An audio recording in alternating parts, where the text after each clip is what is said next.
Welcome to Zion Analysis, ladies and gentlemen, once again. There is a shocking breaking news. Paul Mwite has gone to court to sentence President William Ruto, Felix Koskei, Head of Public Service, and AG Attorney General, Madam Oduor, for their leadership incompetency and whatever they have done so far in this UDA administration. Without wasting of time, Paul Mwite was representing this case in the court like this. Representing two petitioners challenging the appointment of the 7 nominees, insisted that the trio's action constituted a blatant and deliberate violation of judicial authority, which he argued severely undermines the rule of law. It is our submission that this gazettement constitutes contempt of the orders of this honorable court. And my Lord, it is the judges of this court who constitute the last guardrails in a democratic state against sliding back.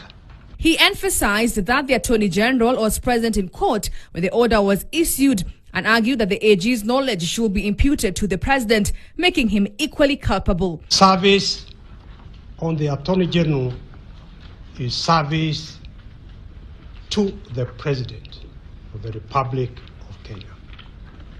The petitioners argue that the nomination process lacked transparency and constitutional integrity and allege that the executive manipulated the selection panel to install politically aligned individuals into the electoral body. The orders in question were issued on May 28, 2025 by Justice Lawrence Mugambi, who directed the suspension of any further steps towards the formal appointment of the IEBC nominees, though he allowed parliamentary vetting to proceed. Justice Mugambi, in his ruling, ordered the suspension of any further steps towards the installation of the 7 nominees, though he gave a note to Parliament to continue with the vetting. However, despite this directive, a government gazette notice dated June 10th confirmed the appointment of the 7 commissioners, which Mwite termed a flagrant and intentional violation of judicial authority. He cited page 274 of a supplementary affidavit that includes the gazettement notice and insisted the contempt was neither accidental nor based on oversight, but a willful act, urging the court to impose the maximum penalty of 2 years imprisonment.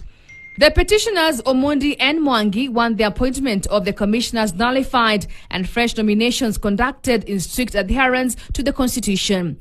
They say selection panel lacked independence and transparency. Justice Aburili, speaking for the bench, said the court will not issue an immediate ruling, but will deliberate on the legal and factual matters presented before making a decision on the contempt allegations. Chief Justice Martha Koome is yet to swear in the new IEBC team and has remained silent on the controversy, a move legal analysts say could invite further court action and deepen the electoral crisis.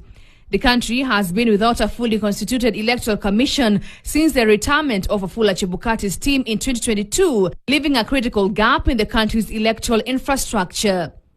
Grace Nganga, TN.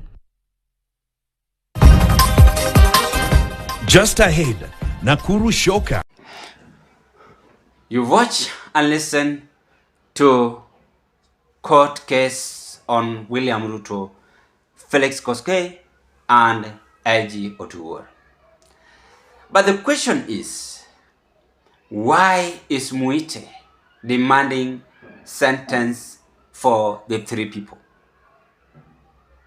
That is the question which we want to discuss deeply in our today's political observation.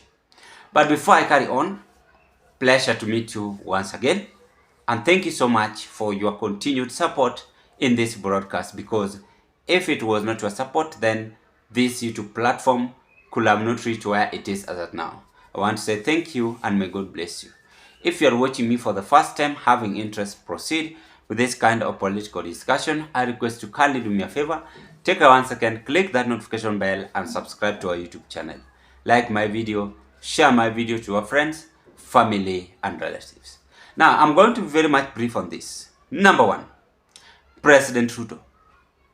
President Ruto is the first commander and defense forces.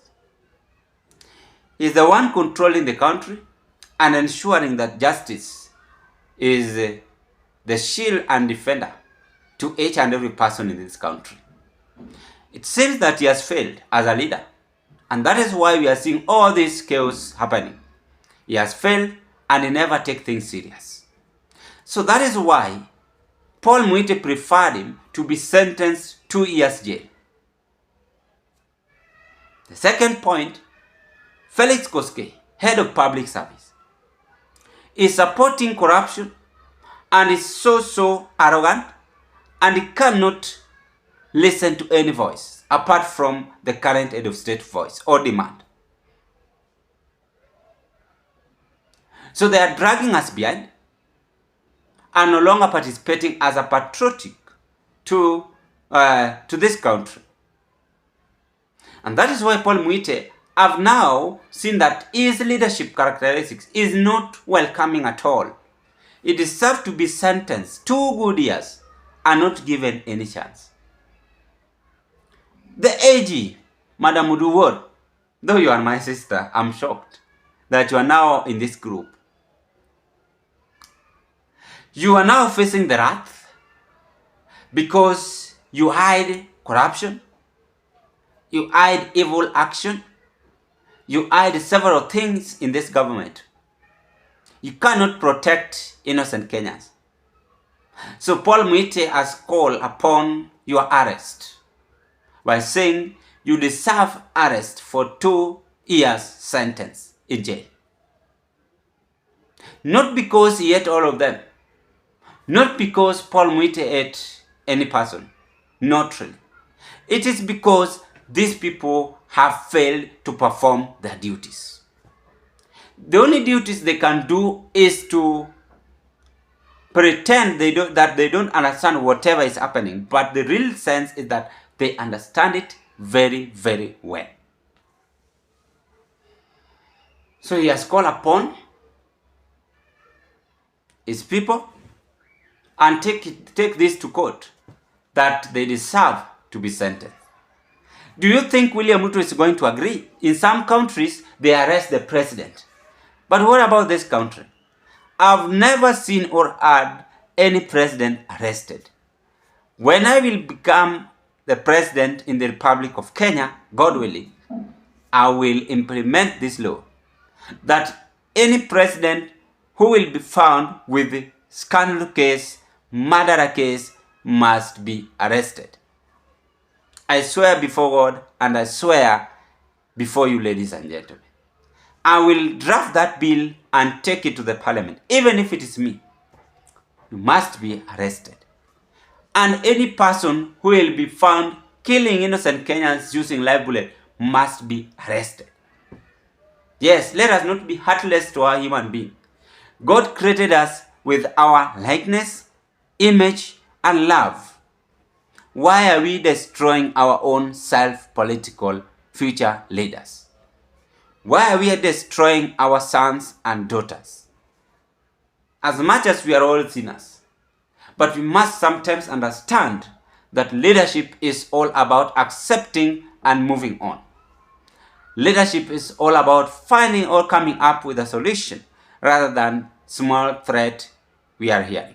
The truth of the matter is that they have failed to understand what is happening. So that is what is going on, as their case have been filing case in the court, so that they can be sentenced for 2 years arrest in court. Ladies and gentlemen, what are your takes?